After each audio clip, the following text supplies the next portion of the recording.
Mais devant mon colonel, c'est de la part de sous-lieutenant Gazani, le Panza. Mon colonel, je vous fais cette petite audio-là pour vous faire part de ma déception concernant ce que j'ai dit et ce qui vient de se passer. Moi, le dimanche, j'étais de permanence, mon colonel. Et d'abord, avec le colonel Ebenja, qui était l'officier Cordo, il s'avère que d'abord, même pour manger, c'est tout un problème. Quand la bouffe est arrivée, le colonel a pris 2 marmites pour lui-même.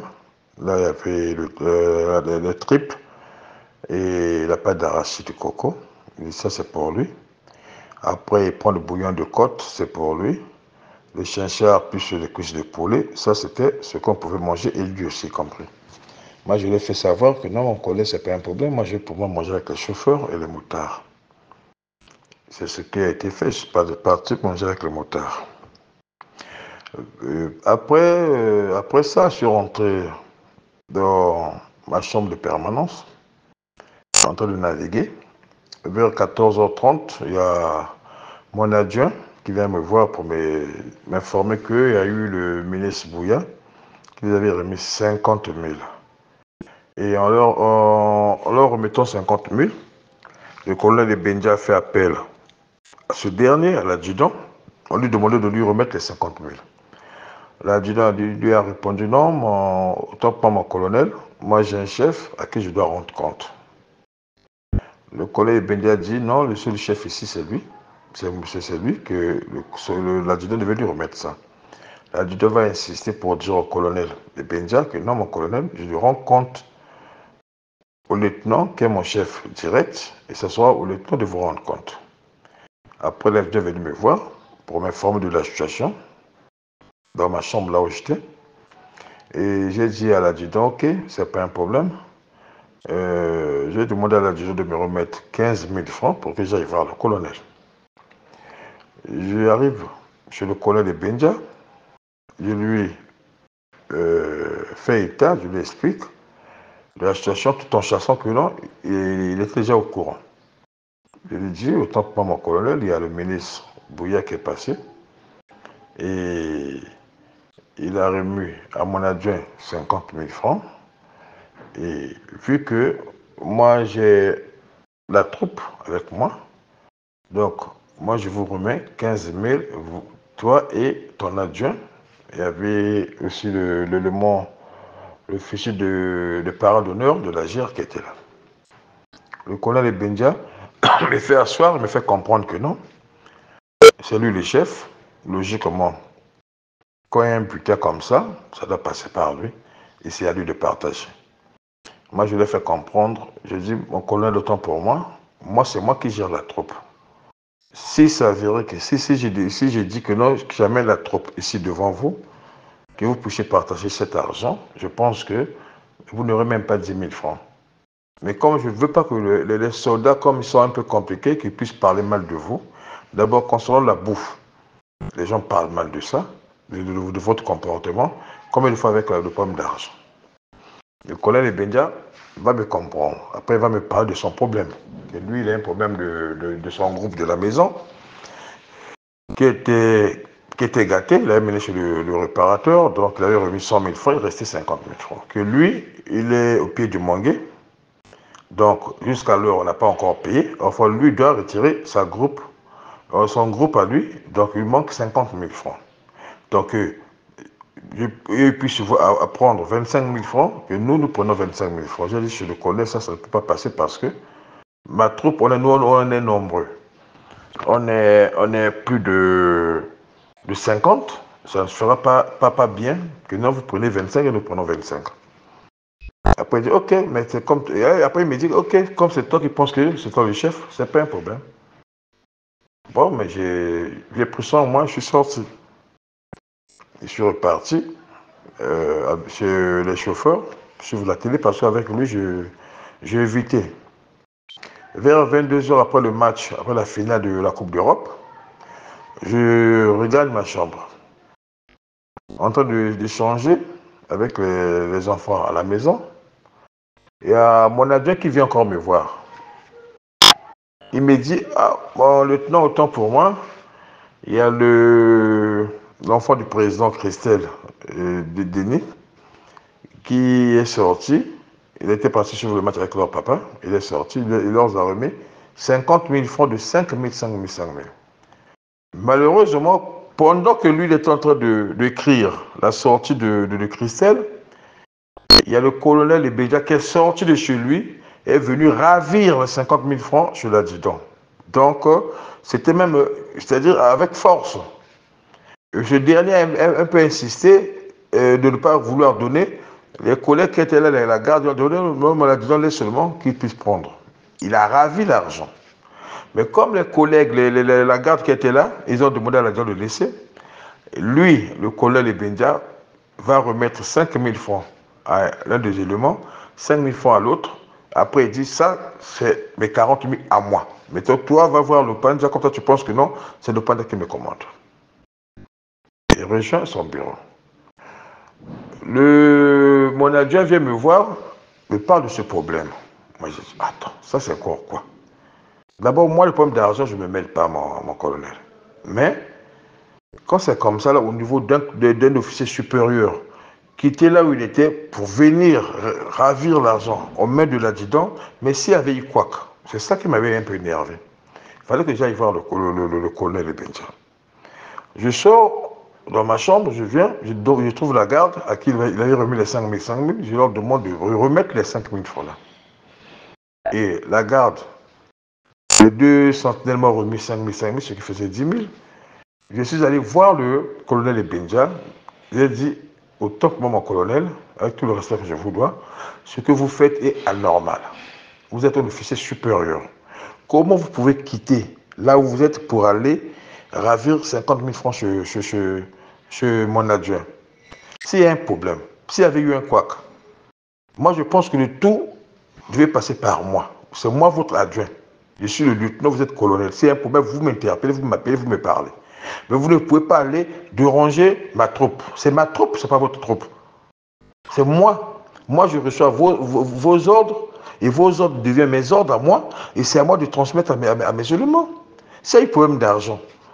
Mais à ton niveau, tu vas te rabaisser pour aller ravir l'argent chez l'adjudant. Mais s'il avait refusé, il y avait eu un quoi? Ça allait être comment? Et du coup, il s'enflamme, il commence à m'insulter, que lui, il a étudié, lui, il est colonel, t'es pas un hasard, que moi, je ne suis rien, tout. Et à moi, il y a un niveau qu'on n'atteint pas. Je pense que vous me connaissez. Il fallait que je le fasse arrêter. J'ai dit, mon colonel autant, vous me connaissez mal. Moi, j'ai lutté pour ce pouvoir. Toi, tu es venu avec un sifflet de bonbon dans la bouche. Tu es venu trouver le gâteau. Mais moi, j'ai lutté pour avoir ce gâteau. Il y a une grande différence entre toi et moi. Ce que tu fais là, ce n'est pas digne d'un colonel. Et comme tu as pris cet argent-là, comme tu as des problèmes d'argent ici, là, moi, je vais rendre compte au DP. C'est comme ça que ça s'est passé. Je suis sorti dans son bureau, devant son bureau seulement, j'ai appelé le DP. J'ai rendu compte au DP. J'étais en colère. Parce que par rapport aux injures, oui, il m'a insulté. Il fallait rendre compte au DP d'abord avant d'agir. J'ai rendu compte au DP. C'est le DP qui va me calmer, va me dire reste calme, on va voir ça demain. C'est là où je me suis calmé. Mon colonel, vous me connaissez. Vous connaissez ma mentalité. Si j'avais voulu ravir cet argent-là, je pense que je devais ravir ça chez le colonel Ebédia. Mais c'est ce que je n'ai pas fait. Je lui ai même remis les 10 000 francs qu'il avait remis aux soldats. Je lui ai remis les 10 000 francs là. Parce que je me suis dit, l'argent, c'est rien. Mais c'est son niveau colonel que je voyais. Lui, quand il m'a entendu échanger avec le DP, du coup, il a eu peur. Qu'est-ce qu'il fait? Il prend l'argent, vers 23 h, il descend un pile. Moi, je suis resté pour moi. Parce que le DP m'a demandé d'être calme. Et le lendemain matin, la relève vient, je descends. Le colonel de Bandia va faire un rapport sale pour chercher à couvrir ce qui s'est passé. Parce que j'avais déjà informé le DP sur la situation. Et du coup, il va ramener l'argent. Il va montrer l'argent sur le DP. Après, je ne sais pas, c'est le service, c'est la sécurité militaire ou comment. Il fallait que la sécurité militaire puisse faire son travail. Mon colonel, la sécurité militaire a fait son travail. Moi, je ne suis pas, vous me connaissez, même avec les colonels, et le colonel de Wolo, ou tout ce monde-là. Bon, attends, c'est des colonels, c'est des officiers supérieurs. Le colonel de Wolo fait son travail. Il est allé jusqu'au plateau. Selon son travail, il s'est avéré que non, moi j'avais raison. Pendant qu'on remettait de l'argent là, je n'étais pas là. Moi, si j'ai agi, c'est parce qu'il est sorti aller ravir l'argent en cas de. Il s'est rabaissé devant les soldats. Voilà pourquoi j'ai agi. Et quand je le parle, je lui remets l'argent et je me mets à m'insulter. Il fallait que je puisse rendre compte au DP. Mais à ma grande surprise, mon colonel, le rapport du colonel Wolo me donne les raisons. Le colonel Wolo va rendre compte, va faire va remettre son rapport sur le DG. Et c'est le DG qui dit que le colonel Wolo n'a pas bien fait son travail. Donc pour le DG, moi je suis coupable. Pour le DG, moi je dois être puni. Et du coup, le grand problème, il va destituer le colonel Wolo. Il va enlever le colonel Wolo de ses fonctions. Donc si le colonel Wolo avait mal fait son travail, si le colonel Wolo avait dit que non, le Pandja avait commis, là c'est normal. Mais quand le Pandja a raison, le Pandja n'a jamais raison à la présidence. Je n'ai jamais eu raison à la présidence. Je n'ai jamais eu raison à la présidence. Mon colonel, ça fait peur. Ça fait peur, ça me fait peur. J'ai très peur. Mais la sentence est sortie. La note est sortie. Et je vais en prison. Ce n'est pas un problème. Par le respect que j'ai pour le général. Parce que le général, c'est un chef.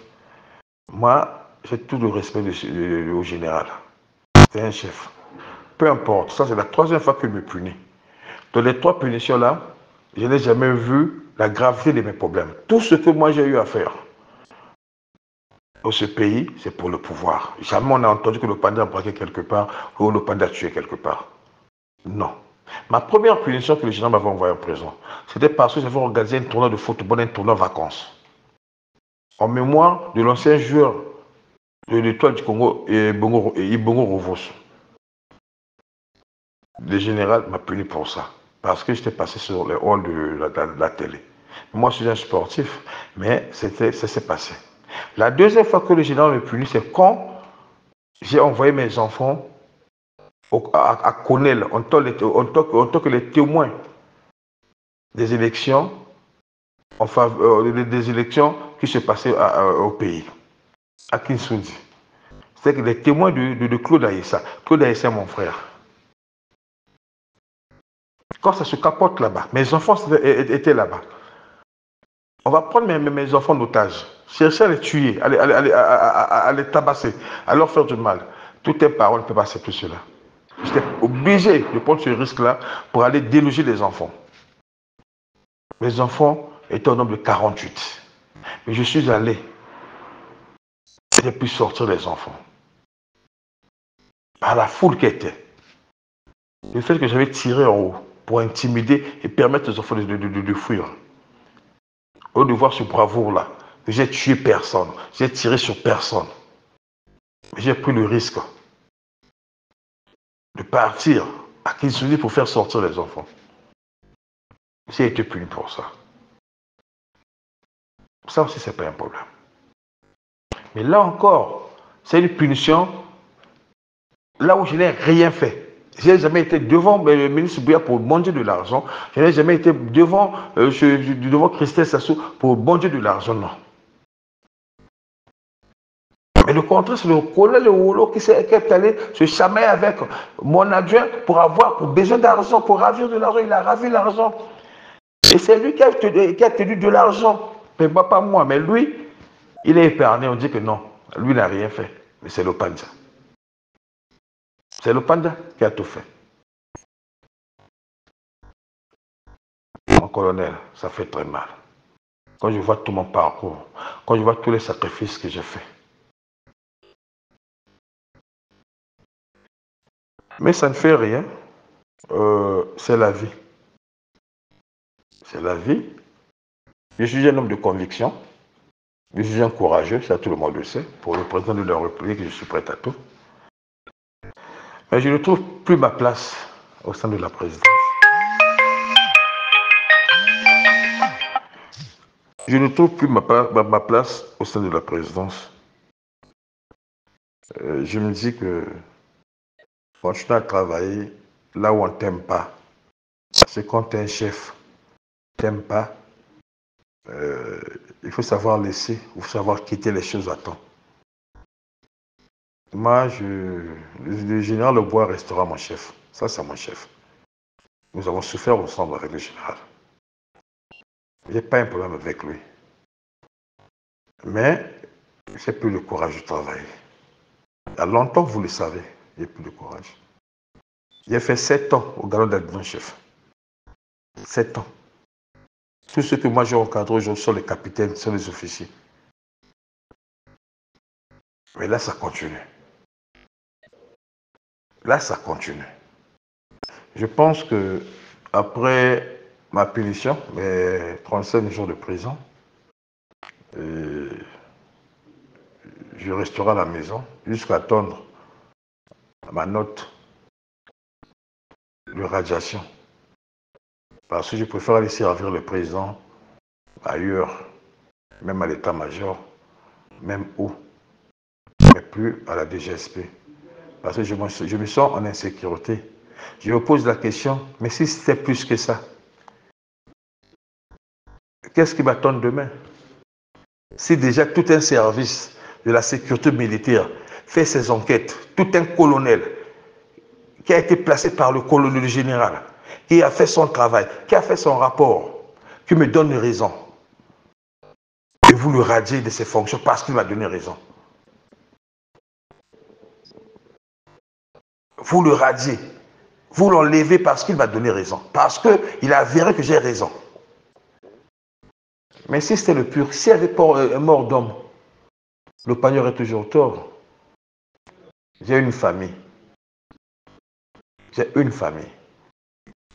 J'ai fait 1 an. J'ai fait 1 an. Tout ce que j'ai eu à faire, c'est pour le pouvoir, c'est pour le président. Tout. Ce n'est pas un problème, c'est la vie. J'ai tenu vous faire cet audio-là pour que vous compreniez. Et je vous envoie l'audio que j'avais appelé le colonel de Douce. Heureusement que sur mon téléphone, j'ai l'enregistreur. Je vous envoie l'audio que j'avais appelé le colonel de Douce le même jour. À 22h30, parce qu'il fallait que je prenne j'enregistre l'audio là sur WhatsApp pour envoyer. Je vous envoie l'audio pour que vous puissiez écouter l'audio. C'est là que vous allez comprendre que le Pandja n'était même pas devant pour chercher de l'argent. C'est là que vous allez comprendre que je parle au colonel par rapport à son comportement. Et quand j'appelle le colonel de Douce, il a eu peur. Voilà pourquoi il a manigocé tout ce qu'il a eu à faire là. Je vous envoie l'audio pour que vous écoutez l'audio. Mais je suis un militaire, je suis un homme, je suis debout, ce n'est pas un problème. Si ça dit que c'est la fin de ma carrière, ça sera la fin de ma carrière. Mais remettre pied à la DGSP, je ne pense pas. Et ça, c'est la parole d'un Makoyan Koyo. Merci.